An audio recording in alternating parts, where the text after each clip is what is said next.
Hello, Algebra 2.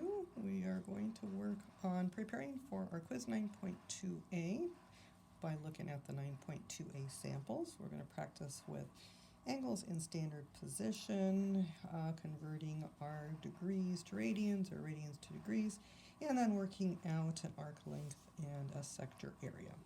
All right, so let's take a look at our first sample problem.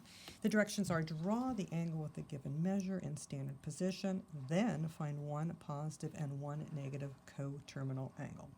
So we are given the angle 260 degrees. The first thing I do is I mark off on my coordinate plane my 0, which also is 360 degrees, my 90 degrees, 180 degrees, and my 270 degrees.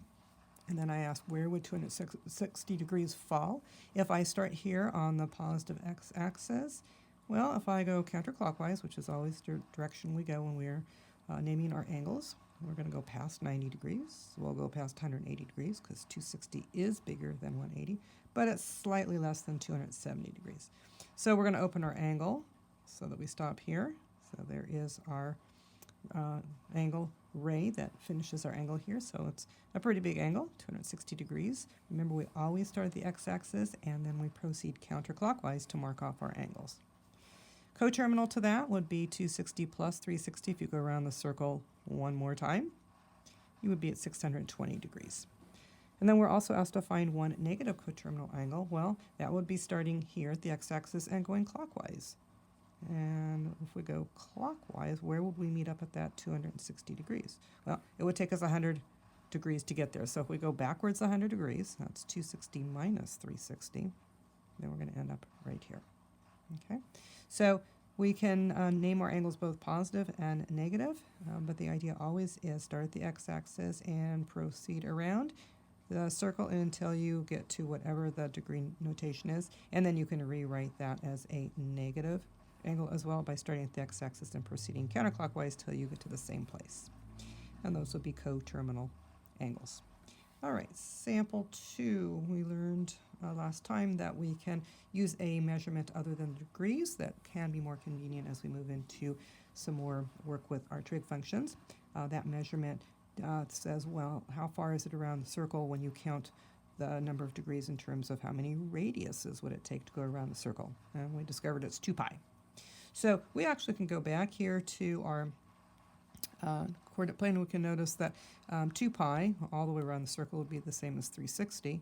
Halfway around the circle would be half of that 2 pi, or pi. So 180 degrees and pi are the same thing. 360 degrees and 2 pi are the same thing. So just to get a visual on how that works. All right, so converting 54 degrees to radians. So we know that we always have to multiply by a ratio that deals with both pi and 180, because pi radians is the same thing as 180 degrees. The question always is, which way do we need to write the ratio? Well, if we're changing degrees into radians, we'd want the degrees to cancel out, and that's why we're going to put the 180 degrees down in the denominator to get them to cancel, and then the other position would have to be where the pi is. So pi over 180 is going to be what you multiply by to change your 54 degrees into the radians measure. So I'm going to cancel my 54 and 180 by dividing both by 9. That's going to give me 6 pi over 20. And then I can divide both 6 and 20 by 2, and that's going to give me 3 pi over 10 radians. So 3 pi over 10 radians is the same exact angle measurement as 54 degrees. Sample 3 has us go in the opposite direction. We're going to convert 7 pi over 4. That's a radians measure. Typically, we don't say radians when we are giving a radian measurement, whereas when we're writing degrees, we always use that little degree symbol.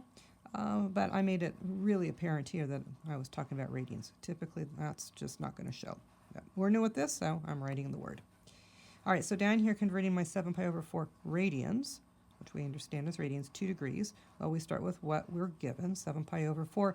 And again, we know that the ratio deals with 180 and pi, because 180 degrees is the same thing as pi, but which way do we need to write it?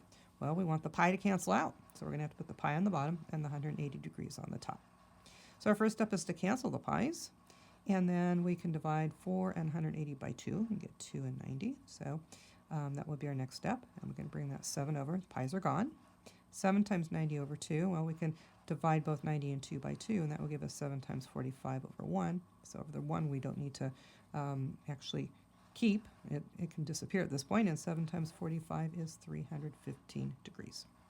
So 315 degrees is the same angle measurement as 7 pi over 4 radians. All right, so why did we bother to start to learn about how we get degrees turned into radians? Well, because in sample 4, we're asked to find arc length and the area of a sector. So here is our information drawn here for us. The radius of the circle is 8 inches. Our angle theta is 30 degrees, and we're asked to figure out that length of the arc here that's drawn in red, and we're asked to figure out what is the area of this pie piece here, the sector, that opens up at 30 degrees. Well, first thing we have to do in order to use our formula, of course, is get that 30 degrees turned into its equivalent number of radians. To do that, I'm going to take my 30 degrees and multiply by pi over 180 to get the degrees to cancel out. 30 divided by 30 is 1, 180 divided by 30 is 6. So pi over 6 radians is the same measurement as 30 degrees. And I must use my radian measurement when I'm using my formulas for finding arc length, S equals r theta. Theta has to be in radians. And over here for my area formula, I also have to use theta in radians. Otherwise, these formulas don't work. All right, so S for the arc length, remember S stands for how long is it in our arc here, is equal to 8 for the radius times pi over 6 for the angle measurement. That means the same thing as 30 degrees. And then I can divide both 8 and 6 by 2, which I'm showing in a thinking bubble here. So 8 pi over 6 reduces down to 4 pi over 3, so that arc length is 4 pi over 3. Of course, we could use our calculators at this point, which we're not going to find an approximation for what is 4 times 3.14 divided by 3. To find out what that simplifies down to as an approximation, but we are not going to do that here. We're going to leave it in this form, 4 pi over 3. All right, our area, 1/2 r squared theta is our formula. We saw why that formula works when we were learning about this in our guided practice problems. Now we'll just use that formula. And so we have 1/2 times our radius is 8, so 8 squared times our angle measurement in radians, pi over 6. And then I'm going to simplify that. 8 squared is 64, so in my numerator I have 64 pi over 2 times 6 is 12. Divide both 64 and 12 by 4, and I'll have 16 pi over 3 inches squared. And I'm just realizing that over here I do need to make an adjustment. So let's go ahead and tell what we're counting here, because I forgot to do that on my length measurement. So my 4 pi over 3 stands for how many inches long that arc length is.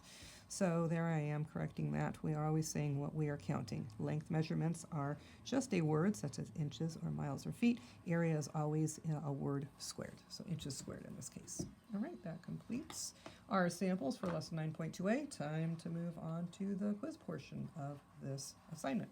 We'll see you next time.